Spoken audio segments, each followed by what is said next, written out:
Hello student, तो आज हम लोग देखने वाले हैं महत्वपूर्ण प्रश्न उत्तर किसके पार्ट 1 के।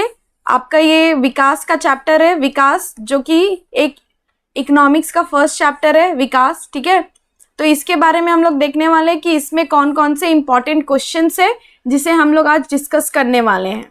तो पहला आपका देखिए बहुवैकल्पिक प्रश्न है। बहुवैकल्पिक प्रश्न कैसे प्रश्न होते हैं जिसमें आपको बहुत सारे ऑप्शंस दिए रहते हैं और उसका आंसर आपको चुनना होता है। ठीक है, तो ये 1 नंबर वाले में आपके एग्जाम में आता है। ठीक है, 1 अंक वाले हैं ये। तो देश के प्रति व्यक्ति आय उसकी गणना करने के निकाली जा सकती। किसकी गणना करके हम लोग प्रति व्यक्ति आय निकाल सकते हैं किसी भी देश का? तो किसी भी देश की प्रति व्यक्ति आय निकालने के लिए आपको यहाँ पे 4 ऑप्शंस दिया हुआ है। व्यक्ति की कुल आय, देश की कुल जनसंख्या में राष्ट्रीय आय को विभाजित करके, वस्तुओं और सेवाओं की कुल कीमत, नेक्स्ट है देश का कुल निर्यात। तो किससे आप देश की प्रति व्यक्ति आय निकाल सकते हो?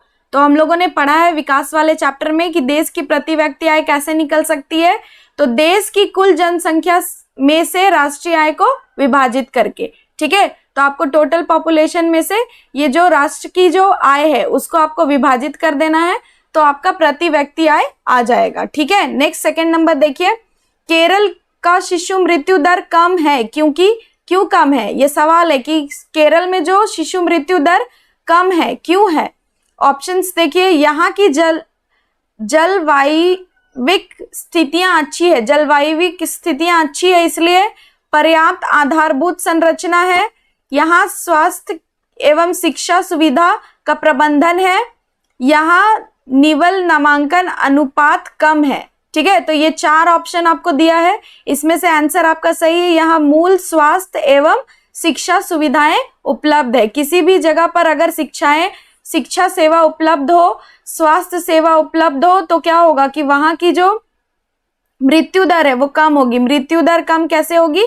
तो क्योंकि वहां पे अच्छी स्वास्थ्य सुविधाएं होंगी तभी वहां की मृत्यु दर कम होगी। ठीक है, लोगों में शिक्षा होगा, है ना, शिक्षा की सुविधा होगी, लोग जानकार होंगे, तो वहां की मृत्यु दर, जो शिशु मृत्यु दर है वो कम होगी। तो केरल में ये, इससे आपका 2 क्वेश्चन बन गया। एक पहला कि केरल में शिशु मृत्यु दर कम क्यों है? क्योंकि वहां पे स्वास्थ्य सेवाएं हैं। और दूसरा सवाल ये भी बन सकता है कि किस राज्य में शिशु मृत्यु दर सबसे कम है? तो केरल। ठीक है, नेक्स्ट आइए देखते हैं, शिशु मृत्यु दर क्या सूचित करता है? शिशु मृत्यु दर क्या सूचित करता है? तो कह रहा है कि पहला पॉइंट है 7 वर्ष और उससे आयु के लोग में साक्षर जनसंख्या, किसी वर्ष में पैदा हुए 1000 जीवित बच्चों में से 1 वर्ष की आयु से पहले मर जाने वाले बच्चों का अनुपात, स्कूल जाने वाले बच्चों की कुल संख्या, एवं 4th में है 1 वर्ष में जन्म लेने वाले कुल बच्चों की संख्या। तो शिशु मृत्यु दर क्या सूचित करता है?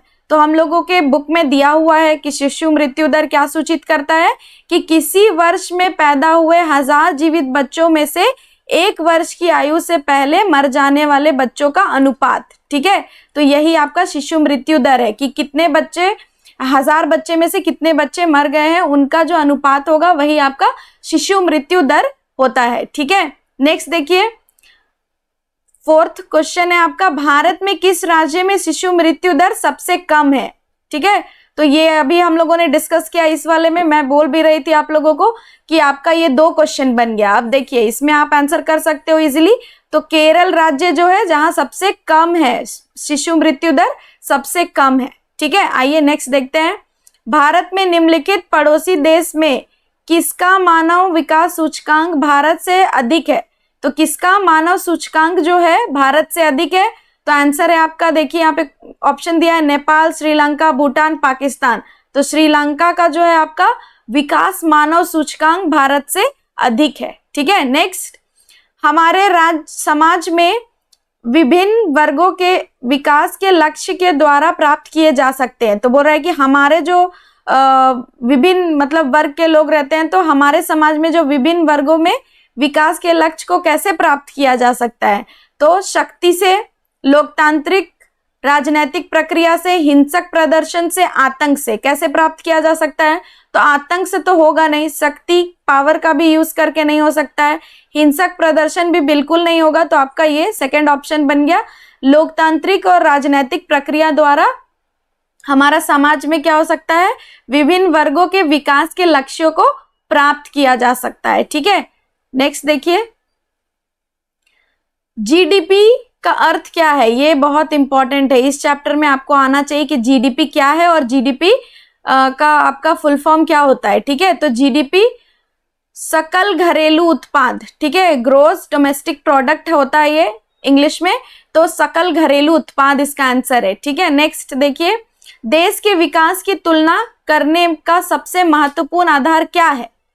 अगर एक देश की तुलना की जाए तो किस बेसिस पे, किस आधार पर देश की तुलना की जा सकती है? संसाधन की दृष्टि से, संख्या, न संख्या, औसत आय, और उपरोक्त में से कोई नहीं। तो ये आपका आंसर होगा औसत आय। औसत आय से हम लोग किसी भी देश की तुलना कर सकते हैं कि किस देश की आय कैसी है। आपके बुक में एक दिया भी है एग्जाम्पल, ए और बी करके दो देश हैं, उसमें दोनों का 50,000 रुपए जो है प्रति वर्ष है। इस तरह का कुछ एग्जाम्पल दिया है, जिसमें क्या होता है कि एक में सारे लोगों का आय बहुत कम है, लास्ट वाले का आय बहुत ज्यादा है, और एक में बराबर लगभग 10,000 के लगभग में सबका आय है। तो हम लोग जब भी किसी देश की औसत आय निकालते तो हम लोगों की उस देश की कंडीशन भी पता चलती है। ठीक है, तो हम लोग किसी भी देश की तुलना कैसे कर सकते हैं?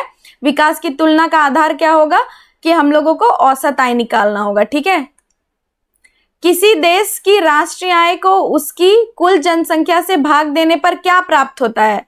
ये सवाल फिर से सेम सवाल है, अभी इसको दूसरे तरीके से पूछ रहा है कि किसी भी देश की जब हम लोग राष्ट्रीय आय को कुल जनसंख्या से अगर भाग दे दे तो क्या आएगा? तो प्रति व्यक्ति आय आएगा। ठीक है, प्रति व्यक्ति आय निकाला जाता है। नेक्स्ट, किसी देश के विकास को प्रायः निम्नलिखित में से किस आधार पर निर्धारित किया जाता है? तो कह रहा है कि किसी देश की जो विकास है वो किस पर आधारित होती है? प्रति व्यक्ति आय पर, औसत साक्षरता दर पर, लोग का स्वास्थ्य स्तर, और इनमें से कोई नहीं। तो क्या होगा? प्रति व्यक्ति आय होगा। ठीक है, नेक्स्ट देखिए, निम्नलिखित में से सर्वाधिक मानव विकास सूचकांक वाला राज्य कौन है? पहले हम लोगों ने देखा कि पड़ोसी देश कौन था, तो पड़ोसी देश श्रीलंका था। अभी कह रहा है कि कौन सा राज्य है, ठीक है, सर्वाधिक मानव विकास का राज्य कौन सा है? ठीक है ना, तो इसका आंसर है आपका ऑप्शन देखिए, केरल, पंजाब, उत्तर प्रदेश, पश्चिम बंगाल। तो आंसर क्या होगा? केरल। ठीक है, नेक्स्ट देखिए, निम्नलिखित में से कौन सा गैर नवीकरण संसाधन है? ये जब मैं संसाधन वाला चैप्टर पढ़ा रही थी तब भी बताया था आप लोगों को संसाधन किसे कहते हैं। ठीक है, तो गैर नवी संसाधन क्या होता है? गैर नवीकरण संसाधन तो जिसको बहुत टाइम लगता है ना, बहुत टाइम के बाद वो क्या होती है? फिर से बनता है। जैसे कि आपका जो यहाँ पे ऑप्शंस दिया हुआ है, जैसे वन, जल, खनिज तेल, वायु ऊर्जा, तो ये आपका आंसर है खनिज तेल। खनिज तेल को बनने में हजारों साल लगते हैं, तो ये गैर नवीकरण संसाधन है। ठीक है, आप एक बार उसका प्रयोग कर लोगे तो उसको बनने में बहुत टाइम लगेगा। ठीक है, और नवीकरण संसाधन क्या होता है कि वो शॉर्ट ड्यूरेशन में फिर से बन जाएगा। ठीक है, नेक्स्ट देखिए, कह रहा है कि यूएनडीपी के अनुसार किस देश के विकास को आंकने का आधार निम्नलिखित में से कौन सा? अगर किसी देश को हम लोगों को आंकना है, उसका विकास को कि कैसा विकास चल रहा है, ठीक है, यूएनडीपी के अनुसार, ठीक है, यूएनडीपी के अनुसार अगर हम लोगों को किसी देश को पता लगाना है कि उसमें विकास का दर क्या है, ठीक है, तो कैसे पता लगाया जा सकता है? तो प्रति व्यक्ति आय से, लोगों की शिक्षा का स्तर से, लोगों का स्वास्थ्य स्तर से, और उपरोक्त सभी से। तो सारे ऑप्शंस वैलिड है, तो उपरोक्त सभी से हम लोगों को कैसे पता लगा सकते हैं? जैसे कि अगर प्रति व्यक्ति आय ठीक रहेगा, ठीक है, कि प्रति व्यक्ति आय सबका एक समान आ रहा है, नॉर्मल आ रहा है, ठीक है, लोगों का जो शिक्षा स्तर है वो अच्छा है, स्वास्थ्य की सुविधाएं अच्छी है, तो इसका क्या होगा कि उसमें वो एक अच्छा देश कहलाएगा। अगर इन सब में उनका जो परफॉर्मेंस है वो अच्छा नहीं रहेगा, मृत्यु दर बहुत ज्यादा रहेगी, तो इससे क्या होगा कि उस देश का विकास कम अच्छा है। ठीक है, तो ये आपका ऑब्जेक्टिव क्वेश्चंस था। ठीक है, नेक्स्ट है आपका कि एक अंक वाले प्रश्न। ठीक है, तो आपके एग्जाम में ये भी आ सकता है एक अंक वाले प्रश्न जिसमें आपको आंसर लिखना होगा, उसमें आपको टिक करने का था। पहला जो हम लोगों ने डिस्कस किया वो क्या था, मल्टीपल चॉइस क्वेश्चंस थे, है ना, एमसीक्यू बेस्ड थे वो। अब आपको 1 अंक वाले प्रश्न है जो आपको आंसर लिखना पड़ेगा। जैसे अन्य राज्यों की अपेक्षा केरल में शिशु मृत्यु दर कम क्यों है ना, क्यों है? तो यहाँ स्वास्थ्य सुविधाएं जो है बेहतर है, यहाँ की जो व्यवस्था है, स्वस्थ व्यवस्था है, शिक्षा की व्यवस्था है, लोग अवेयर रहेंगे तभी वहां पर क्या होगा, सारे चीजों का सही डिसीजन लिया जा सकेगा। तो यहाँ पर जो है स्वास्थ्य सुविधाएं बेहतर है, जिसके कारण क्या होगा कि जिसके कारण वहां पर की जो शिशु मृत्यु दर है वो कम होगी। ठीक है, नेक्स्ट सेकंड क्वेश्चंस देखते हैं। क्या सिर्फ औसत आय के आधार पर विकास की गणना करना सही है? नहीं, सिर्फ अगर हम लोग औसत आय को आधार मान लेंगे तो ये बिल्कुल गलत होगा। हम लोगों को और भी चीजों पर ध्यान रखना होगा, जैसे स्वास्थ्य सुविधाएं पे, है ना, कि वहां पर कैसा स्वास्थ्य का सुविधाएं, लोग कितने शिक्षित है, साक्षरता दर क्या है, ये सारा। ठीक है, तो यहाँ पे कह रहा है कि नहीं, क्योंकि उसमें आय की असमानता का पता नहीं चलता है ना। नेक्स्ट देखिए, जीवन प्रत्याशा से क्या अभिप्राय है? तो जीवन प्रत्याशा का क्या अभिप्राय है कि व्यक्ति की संभावित जीवित रहने की औसत वर्ष। तो व्यक्ति जो कितने वर्ष तक जीवित रहेगा, उसकी जीवन की प्रत्याशा क्या कहलाता है कि उसकी औसत वर्ष की कितने वर्ष तक वो जीवित रहेगा, ये आपकी प्रत्याशा को दर्शाता है। नेक्स्ट, जीडीपी का अर्थ क्या है? तो जीडीपी किसी देश की सकल घरेलू उत्पाद, ग्रोस डोमेस्टिक प्रोडक्ट। ठीक है, नेक्स्ट, भारत में सर्वाधिक उच्च मानव सूचकांक किस राज्य का है? तो केरल राज्य का है। मानव का सबसे ज्यादा विकास का जो अच्छा परफॉर्मेंस है यहीं केरल में हो रहा है। नेक्स्ट है, मानव विकास सूचकांक की गणना में किस संगठन के द्वारा की जाती है? तो यूएनडीपी। ठीक है, यूएनडीपी आपका ये इंपॉर्टेंट है, इसके बारे में एक मैं शॉर्ट वीडियो बनाऊंगी यूएनडीपी के, आप उसको भी देख लेना, ये एग्जाम में आपके आ सकता है। नेक्स्ट देखिए, सार्वजनिक वितरण प्रणाली क्या है? तो सार्वजनिक वितरण प्रणाली से आप क्या समझते हो? तो राशन वितरण की वह प्रणाली जिसके द्वारा उचित मूल्यों पर गरीबों को सरकार दुकानों के माध्यम से राशन बांटते हैं। ठीक है, तो सरकार क्या करती है, कम दाम पर लोगों को राशन उपलब्ध कराती है, इसे ही कहते हैं सार्वजनिक वितरण प्रणाली, की सार्वजनिक तौर पे लोगों को राशन बांटना होता है। ठीक है, बांटते हैं।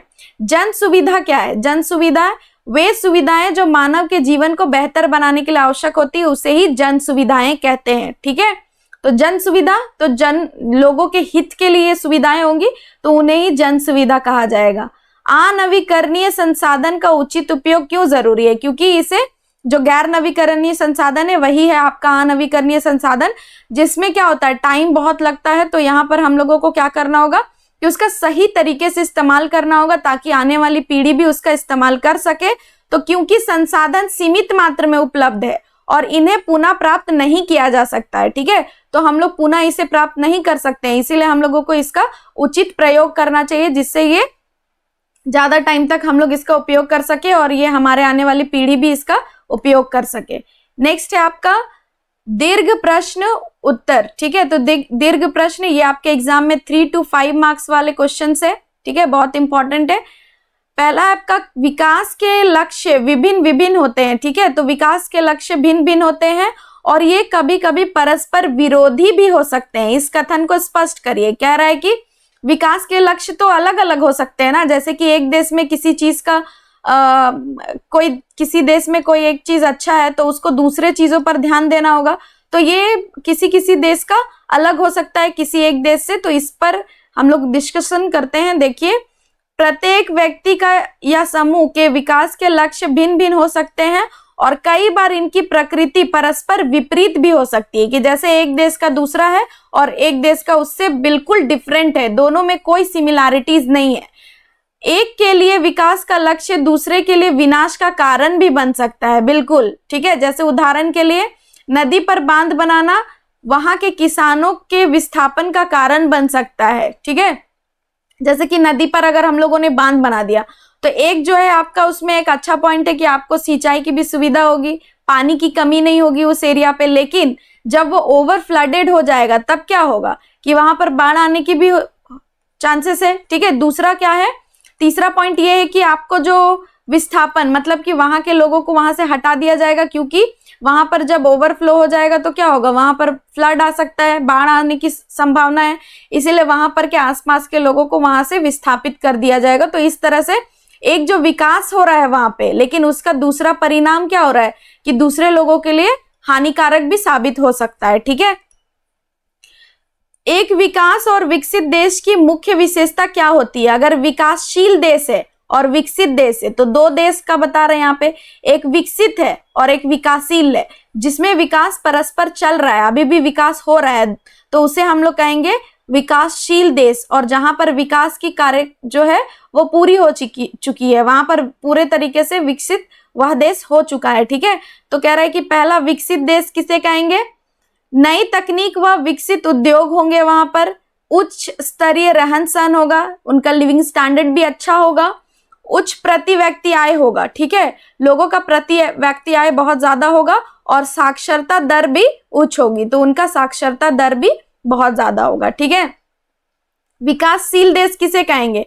जो औद्योगिक रूप से पिछड़े हुए हैं, है ना। तो इसमें आपको मैं एक होमवर्क देना चाहती हूँ कि आप लोग इसका कुछ देश का नाम अपने बुक से एग्जाम्पल लिख लेना। ठीक है, तो ये आपके एग्जाम में काम आएगा। तो विकासशील देश में औद्योगिक रूप से पिछड़े हुए, उतना ज्यादा उनमें अच्छा औद्योगिक नहीं है, निम्न प्रति व्यक्ति आय है, बहुत कम, लो प्रति व्यक्ति आय, लो रेट ऑफ प्रति व्यक्ति आय है।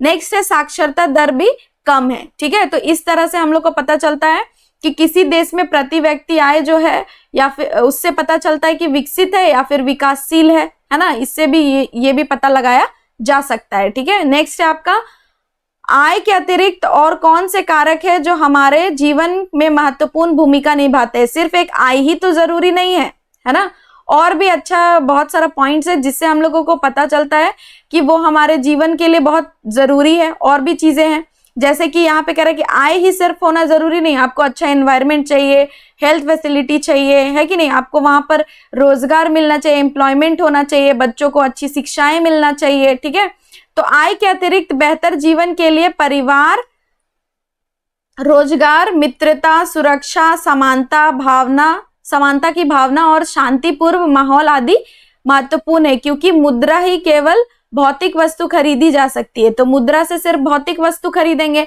बाकी सारा चीजें कौन पूरा करेगा? तो बाकी जैसे अच्छा एनवायरनमेंट होना चाहिए, सुरक्षा होनी चाहिए, ये सारा बहुत जरूरी पॉइंट है। जो आय के अतिरिक्त और भी बहुत सारे पॉइंट्स होते हैं जो एक जीवन जीने के लिए बहुत महत्वपूर्ण भूमिका निभाते हैं। ठीक है, नेक्स्ट देखिए, आर्थिक विकास के लिए साक्षरता क्यों अनिवार्य है? अगर आर्थिक विकास चाहिए, आर्थिक का मतलब है कि एक इंसान की जो आर्थिक विकास हो वो हो, तो स्पष्ट कीजिए कि ये क्यों जरूरी है। तो इसमें इनसे ज्ञान व दक्षता प्राप्त होती है। अगर आपका आर्थिक विकास करना है तो आपको साक्षर होना बहुत जरूरी है। इससे आपको सही गलत का पता चलेगा, कौन सी चीज आपके लिए सही है, कौन सा गलत है। रोजगार का स्तर भी बढ़ेगा। ठीक है, नई तकनीकों का प्रयोग व स्तर प्राप्त होगा। ठीक है, तो नई तकनीकें भी आएंगी, उनका भी प्रयोग आप कर पाओगे। जैसे कि अभी मोबाइल फोन ही ले लो फॉर एग्जांपल, तो आजकल के डेट में सारे चीजें फोन पे ही होते हैं।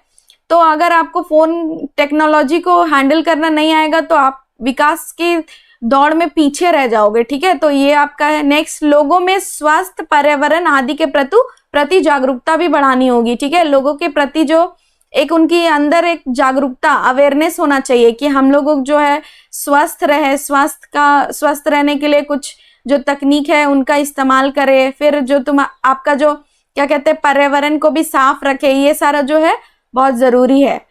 नए नए उद्योगों को स्थापित करने की क्षमता बढ़ती है। अगर लोग पढ़े लिखे होंगे तो नया नया इंडस्ट्री सेटअप होगा, है कि नहीं, उनके अंदर कुछ नई तकनीकें होंगी जिसके थ्रू वो लोग क्या कर सकेंगे, नए अपना आइडिया शेयर करेंगे। ठीक है, नेक्स्ट है, निम्नलिखित को स्पष्ट कीजिए। पहला शिशु मृत्यु दर, निवल उपस्थिति अनुपात और साक्षरता दर। तो पहला है शिशु मृत्यु दर।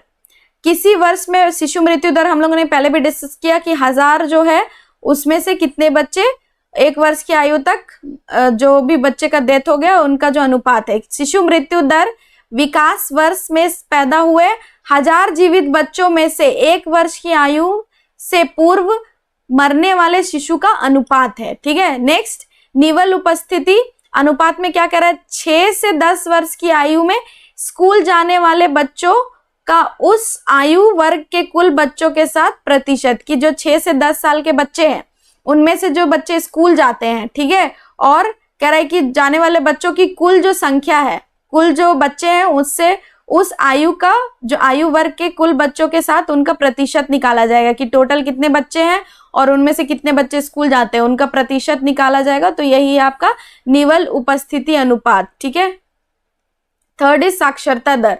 तो साक्षरता दर क्या होता है? किसी देश अथवा राज्य की साक्षरता दर वहां के कुल लोगों के जनसंख्या व पढ़े लिखे लोगों के अनुपात को कहा जाता है, ठीक है। अधिकांश यह प्रतिशत में दर्शाया जाता है ज्यादातर, परंतु कभी कभी इसे प्रति कोटि या फिर प्रति हजार पर भी दिखाया जाता है। तो वहां पे जो साक्षरता दर है, साक्षरता दर से यही तात्पर्य है कि वहां के लोग कितने शिक्षित है, कितने पढ़े लिखे हैं, ठीक है।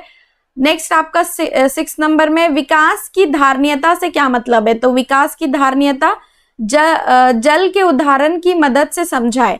तो देश या विश्व की विकास, जो देश है या फिर विश्व है उसकी विकास होता है और बल्कि भविष्य में भी भावी पीढ़ी के लिए स्तर बने रहे, मतलब कि जो ये दिन प्रतिदिन जो है इसमें विकास चलता रहे। धारणीयता का मतलब है कि कंटिन्यूअस प्रोसेस होता रहे, ये खत्म ना हो जाए कि आज हुआ कल नहीं हुआ, तो ये विकास नहीं कहलाएगा। विकास में कंटिन्यूअस प्रोसेस चलता रहेगा और आने वाली पीढ़ी तक भी ये स्तर बना रहेगा। तो यहाँ एग्जाम्पल है जैसे कि भूमिगत जल एक प्राकृतिक संसाधन है या नवीकरणीय योग्य संसाधन है, इसका उपयोग सही प्रकार से करें जिससे भावी पीढ़ी उपयोग कर सकते हैं और जल की गुणवत्ता को नहीं घटने दे। जैसे कि हम लोग जो रेन वाटर हार्वेस्टिंग कर सकते हैं, जो जल का बारिश वाला जल है उसको संग्रहण कर सकते हैं, उसका पुनः प्रयोग भी कर सकते हैं आप छोटे मोटे काम में, जैसे आपके गार्डनिंग में वाटर देना हो, ये सारे काम में आप ला सकते हैं। तो ये आप करके आप क्या कर सकते हो, जल को बचा सकते हो ताकि आने वाले पीढ़ी भी जल का इस्तेमाल कर सके, ठीक है।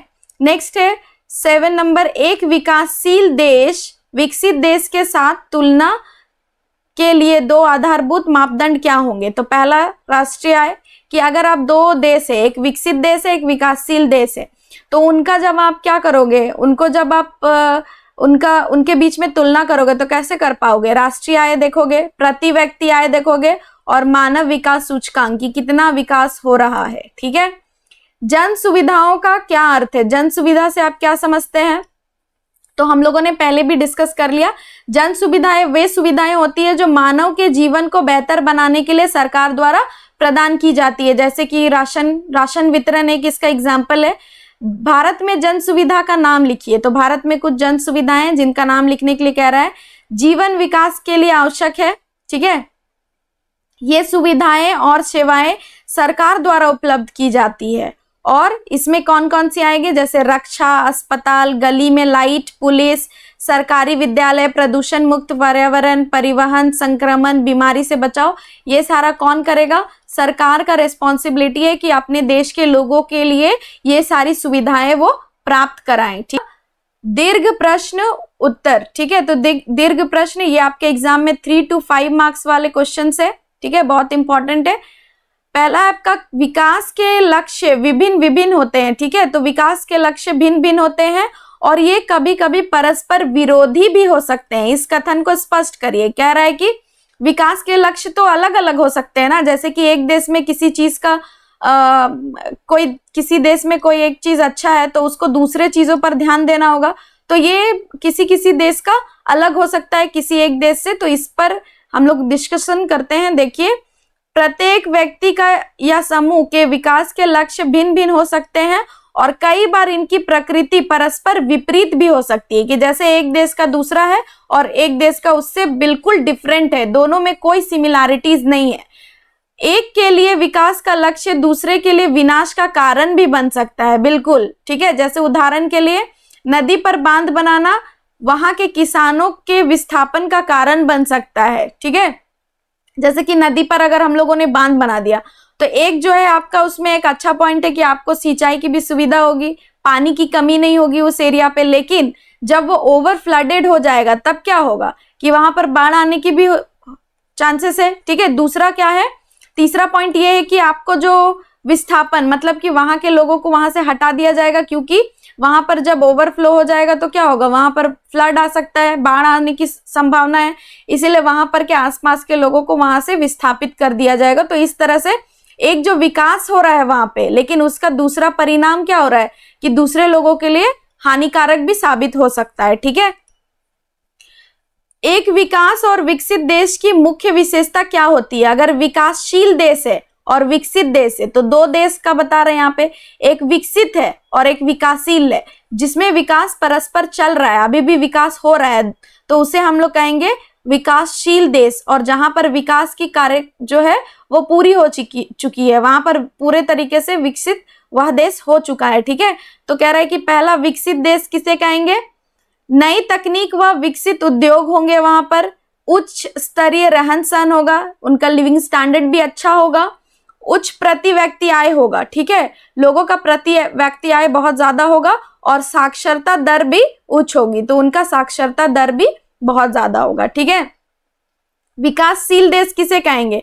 जो औद्योगिक रूप से पिछड़े हुए हैं, है ना। तो इसमें आपको मैं एक होमवर्क देना चाहती हूँ कि आप लोग इसका कुछ देश का नाम अपने बुक से एग्जाम्पल लिख लेना। ठीक है, तो ये आपके एग्जाम में काम आएगा। तो विकासशील देश में औद्योगिक रूप से पिछड़े हुए, उतना ज्यादा उनमें अच्छा औद्योगिक नहीं है, निम्न प्रति व्यक्ति आय है, बहुत कम, लो प्रति व्यक्ति आय, लो रेट ऑफ प्रति व्यक्ति आय है।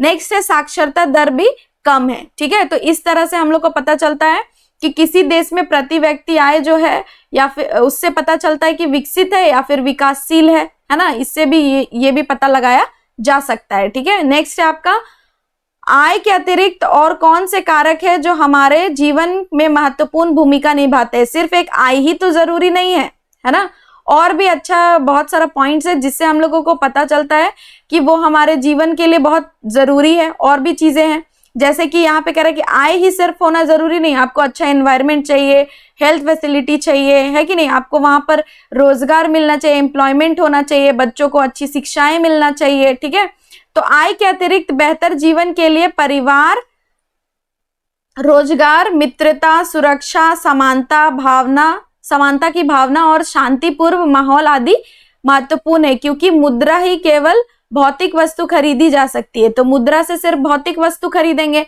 बाकी सारा चीजें कौन पूरा करेगा? तो बाकी जैसे अच्छा एनवायरनमेंट होना चाहिए, सुरक्षा होनी चाहिए, ये सारा बहुत जरूरी पॉइंट है। जो आय के अतिरिक्त और भी बहुत सारे पॉइंट्स होते हैं जो एक जीवन जीने के लिए बहुत महत्वपूर्ण भूमिका निभाते हैं। ठीक है, नेक्स्ट देखिए, आर्थिक विकास के लिए साक्षरता क्यों अनिवार्य है? अगर आर्थिक विकास चाहिए, आर्थिक का मतलब है कि एक एक इंसान की जो आर्थिक विकास हो वो हो, तो स्पष्ट कीजिए कि ये क्यों जरूरी है। तो इसमें इनसे ज्ञान व दक्षता प्राप्त होती है। अगर आपका आर्थिक विकास करना है तो आपको साक्षर होना बहुत जरूरी है। इससे आपको सही गलत का पता चलेगा, कौन सी चीज आपके लिए सही है, कौन सा गलत है। रोजगार का स्तर भी बढ़ेगा। ठीक है, नई तकनीकों का प्रयोग व स्तर प्राप्त होगा। ठीक है, तो नई तकनीकें भी आएंगी, उनका भी प्रयोग आप कर पाओगे। जैसे कि अभी मोबाइल फोन ही ले लो फॉर एग्जांपल, तो आजकल के डेट में सारे चीजें फोन पे ही होते हैं।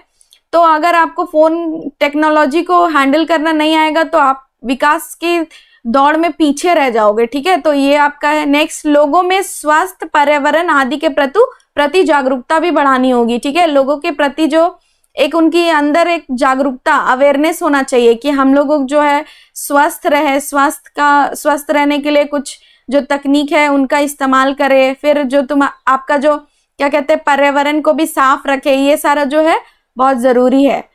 नए नए उद्योगों को स्थापित करने की क्षमता बढ़ती है। अगर लोग पढ़े लिखे होंगे तो नया नया इंडस्ट्री सेटअप होगा, है कि नहीं, उनके अंदर कुछ नई तकनीकें होंगी जिसके थ्रू वो लोग क्या कर सकेंगे, नए अपना आइडिया शेयर करेंगे। ठीक है, नेक्स्ट है, निम्नलिखित को स्पष्ट कीजिए। पहला, शिशु मृत्यु दर, निवल उपस्थिति अनुपात और साक्षरता दर। तो पहला है शिशु मृत्यु दर। किसी वर्ष में शिशु मृत्यु दर हम लोगों ने पहले भी डिस्कस किया कि 1000 जो है उसमें से कितने बच्चे 1 वर्ष की आयु तक जो भी बच्चे का डेथ हो गया उनका जो अनुपात है। शिशु मृत्यु दर विकास वर्ष में पैदा हुए 1000 जीवित बच्चों में से 1 वर्ष की आयु से पूर्व मरने वाले शिशु का अनुपात है। ठीक है, नेक्स्ट, निवल उपस्थिति अनुपात में क्या कह रहा है, 6 से 10 वर्ष की आयु में स्कूल जाने वाले बच्चों का उस आयु वर्ग के कुल बच्चों के साथ प्रतिशत, की जो 6 से 10 साल के बच्चे हैं उनमें से जो बच्चे स्कूल जाते हैं, ठीक है, और कह रहा है कि जाने वाले बच्चों की कुल जो संख्या है, कुल जो बच्चे हैं उससे उस आयु का जो आयु वर्ग के कुल बच्चों के साथ उनका प्रतिशत निकाला जाएगा कि टोटल कितने बच्चे हैं और उनमें से कितने बच्चे स्कूल जाते हैं, उनका प्रतिशत निकाला जाएगा। तो यही है आपका निवल उपस्थिति अनुपात, ठीक है। थर्ड इज साक्षरता दर। तो साक्षरता दर क्या होता है? किसी देश अथवा राज्य की साक्षरता दर वहां के कुल लोगों के जनसंख्या व पढ़े लिखे लोगों के अनुपात को कहा जाता है, ठीक है। अधिकांश यह प्रतिशत में दर्शाया जाता है ज्यादातर, परंतु कभी कभी इसे प्रति कोटि या फिर प्रति हजार पर भी दिखाया जाता है। तो वहां पे जो साक्षरता दर है, साक्षरता दर से यही तात्पर्य है कि वहां के लोग कितने शिक्षित है, कितने पढ़े लिखे हैं, ठीक है। नेक्स्ट आपका 6 नंबर में विकास की धारणीयता से क्या मतलब है? तो विकास की धारणीयता जल के उदाहरण की मदद से समझाए। तो देश या विश्व की विकास, जो देश है या फिर विश्व है उसकी विकास होता है और बल्कि भविष्य में भी भावी पीढ़ी के लिए स्तर बने रहे, मतलब कि जो ये दिन प्रतिदिन जो है इसमें विकास चलता रहे। धारणीयता का मतलब है कि कंटिन्यूअस प्रोसेस होता रहे, ये खत्म ना हो जाए कि आज हुआ कल नहीं हुआ, तो ये विकास नहीं कहलाएगा। विकास में कंटिन्यूअस प्रोसेस चलता रहेगा और आने वाली पीढ़ी तक भी ये स्तर बना रहेगा। तो यहाँ एग्जाम्पल है जैसे कि भूमिगत जल एक प्राकृतिक संसाधन है या नवीकरणीय योग्य संसाधन है, इसका उपयोग सही प्रकार से करें जिससे भावी पीढ़ी उपयोग कर सकते हैं और जल की गुणवत्ता को नहीं घटने दे। जैसे कि हम लोग जो रेन वाटर हार्वेस्टिंग कर सकते हैं, जो जल का बारिश वाला जल है उसको संग्रहण कर सकते हैं, उसका पुनः प्रयोग भी कर सकते हैं आप छोटे मोटे काम में, जैसे आपके गार्डनिंग में वाटर देना हो, ये सारे काम में आप ला सकते हैं। तो ये आप करके आप क्या कर सकते हो, जल को बचा सकते हो ताकि आने वाले पीढ़ी भी जल का इस्तेमाल कर सके, ठीक है। नेक्स्ट है 7 नंबर, एक विकासशील देश विकसित देश के साथ तुलना के लिए 2 आधारभूत मापदंड क्या होंगे? तो पहला राष्ट्रीय आय, कि अगर आप 2 देश है, एक विकसित देश है एक विकासशील देश है, तो उनका जब आप क्या करोगे, उनको जब आप उनके बीच में तुलना करोगे तो कैसे कर पाओगे? राष्ट्रीय आय देखोगे, प्रति व्यक्ति आय देखोगे और मानव विकास सूचकांक की कितना विकास हो रहा है, ठीक है। जन सुविधाओं का क्या अर्थ है? जन सुविधा से आप क्या समझते हैं? तो हम लोगों ने पहले भी डिस्कस कर लिया। जन सुविधाएं वे सुविधाएं होती है जो मानव के जीवन को बेहतर बनाने के लिए सरकार द्वारा प्रदान की जाती है, जैसे कि राशन वितरण एक इसका एग्जाम्पल है। भारत में जन सुविधा का नाम लिखिए। तो भारत में कुछ जन सुविधाएं जिनका नाम लिखने के लिए कह रहा है, जीवन विकास के लिए आवश्यक है, ठीक है। ये सुविधाएं और सेवाएं सरकार द्वारा उपलब्ध की जाती है और इसमें कौन कौन सी आएंगे, जैसे रक्षा, अस्पताल, गली में लाइट, पुलिस, सरकारी विद्यालय, प्रदूषण मुक्त पर्यावरण, परिवहन, संक्रमण, बीमारी से बचाव। ये सारा कौन करेगा? सरकार का रिस्पॉन्सिबिलिटी है कि अपने देश के लोगों के लिए ये सारी सुविधाएं वो प्राप्त कराएं, ठीक है। नेक्स्ट है विकास क्या होता है? विकास के 2 पहलू क्या है? विकास जो है जीवन के प्रति प्रगति एवं सुधार को बतलाता है कि आपके जीवन में जीवन जो है उसमें कितनी प्रगति हो रही है, क्या सुधार हो रहा है, ठीक है। तो विकास के जो पहलू है, अलग अलग लोगों के लिए विकास के लक्ष्य भिन्न होते हैं। जैसे कि आपके लिए विकास का लक्ष्य अलग होगा, आपके दोस्त के लिए विकास का लक्ष्य अलग होगा।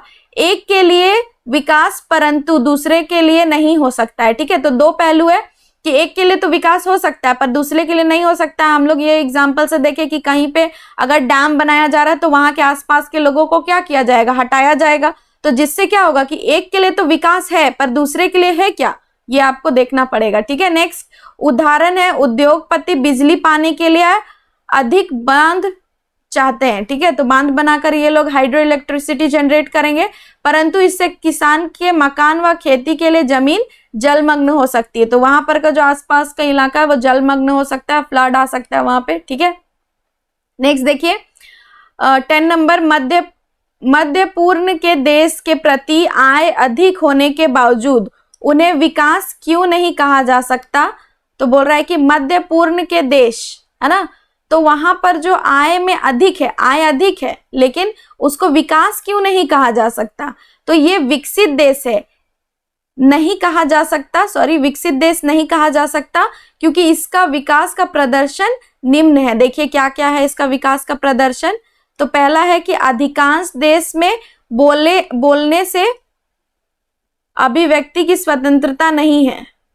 बहुत सारे देश में अभी भी बोलने की स्वतंत्रता नहीं है, अभिव्यक्ति की स्वतंत्रता नहीं है, फ्रीडम ऑफ स्पीच नहीं है। ठीक है, तो पुरुषों को और महिलाओं के साथ सामान्य व्यवहार नहीं किया जाता है, पुरुष के साथ अलग बिहेव रखते हैं और महिलाओं के साथ अलग। तो ये भी एक टॉपिक है जिसके वजह से अगर वहां का प्रति व्यक्ति आय अधिक भी है लेकिन भी वहां उस देश को विकसित देश नहीं माना जाएगा। एक धर्म के लोग के साथ भेदभाव है, कास्टिसिज्म है। ठीक है, जैसे आपने अफ्रीका में भी देखा है। साक्षरता दर भी कम है लोगों में और लोगों के बीच असमानताएं हैं, कुछ लोग बहुत अमीर कुछ लोग बहुत गरीब। स्वास्थ्य सूचक अच्छा नहीं है, अगर कहीं जो है बहुत अच्छा वहां का कह सकते हैं कि वहां बहुत ज्यादा प्रति व्यक्ति आय है, परंतु वहां का जो मृत्यु दर है, शिशु मृत्यु दर, जैसे हम लोग हरियाणा बिहार और आपका ये केरल का एग्जाम्पल लिए हैं बुक में, तो उसमें भी आप देख सकते हो कि किसी में बहुत अच्छा है किसी का बहुत खराब है। तो उससे भी पता चल सकता है कि वहां का देश, वहां का जो राज्य है वो कितना विकसित है। ठीक है, तो यहाँ पे देश के लिए बोला जा रहा है, तो देश के कॉन्टेक्स्ट में आप देखोगे। नेक्स्ट है सार्वजनिक वितरण प्रणाली क्या है, इसके 2 लाभ का वर्णन कीजिए। सार्वजनिक वितरण प्रणाली क्या है? तो राशन वितरण करना, ये हम लोगों ने पहले भी डिस्कस कर लिया है। ठीक है, तो उचित मूल्य पर गरीबों को राशन जो है मुहैया कराती है सरकार। जैसे गरीबों को कम मूल्य पर राशन देना, गरीबों के लिए स्वास्थ्य एवं पोषण का स्तर को सुधारना और समय समय पर स्वास्थ्य शिविर वगैरह लगवाना, कैंप वगैरह, जिसमें लोग क्या कर सके, अपने स्वास्थ्य सुविधाएं का इलाज करा सके। ठीक है, नेक्स्ट है आर्थिक विकास के लिए साक्षरता क्यों अनिवार्य है? अगर आर्थिक विकास करना है तो साक्षरता जरूरी है, ये हम लोगों ने पहले भी डिस्कस कर लिया है। ठीक है, नेक्स्ट देखते हैं प्रति व्यक्ति आय तथा मानव विकास सूचकांक अवधारणाओं की व्याख्या करें। तो मानव विकास सूचकांक तथा प्रति व्यक्ति आय HDI शैक्षणिक स्तर सूचकांक, स्वास्थ्य स्थिति सूचकांक, प्रति व्यक्ति औसत, प्रति व्यक्ति आय देश के औसत आय देश की कुल संख्या और जनसंख्या से भाग देकर निकाली जाती है। तो किसी भी देश का सूचकांक, विकास सूचकांक निकालने का बहुत सारा तरीका है, प्रति व्यक्ति आय से, शैक्षणिक दर से, कितने लोग वहां पर शिक्षित है, साक्षरता दर क्या है, स्वास्थ्य स्थिति क्या है, ये सबसे हम लोग किसी भी देश की या फिर किसी भी मानव की आर्थिक विकास सूचकांक निकाल सकते हैं। ठीक है, नेक्स्ट आगे देखिए सार्वजनिक सुविधाओं के किन्हीं 3 मुख्य उपयोग को उजागर कीजिए। तो सार्वजनिक सुविधाएं जो सरकार उपलब्ध कराती है उसमें 3 जो मुख्य विशेषताएं हैं, उपयोगिता है, उसको आपको बताने को कह रहा है। यह लोगों की वस्तुओं और सुविधाओं को उपलब्ध कराने का सबसे अच्छा तरीका है। ठीक है, राष्ट्रीय भावना का विकास होगा और सामूहिक उत्तरदायित्व की भावना का भी विकास होगा।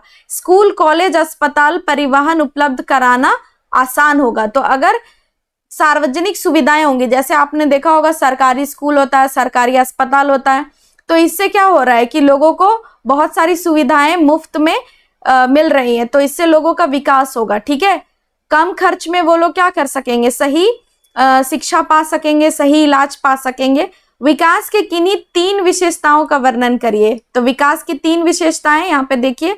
विकास लक्ष्यों का मिश्रण है। विकास जो होता है लक्ष्यों का मिश्रण है कि क्या क्या चीजें आपको चाहिए, जिसमें सुरक्षा, समानता, शिक्षा, स्वास्थ्य, ये सब आते हैं, आकांक्षाएं, डिजायर आपका। ठीक है, देश के विकास के विषय में विभिन्न लोगों की धारणा विभिन्न परस्पर विरोधी हो सकती है, एक के लिए अच्छा और दूसरे के लिए खराब।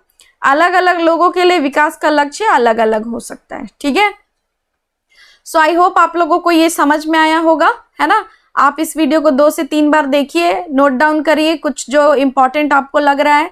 तो ये सारा मैंने कुछ इंपॉर्टेंट क्वेश्चन से डिस्कस किया है, तो वो आप एक बार देख लीजिए और इसको रिवाइज करिएगा। ठीक है, और एक होमवर्क भी दिया था मैंने कि आप लोगों को लिस्ट बनाना है। ठीक है, तो वो भी आप कर लीजिएगा। ठीक है, थैंक यू।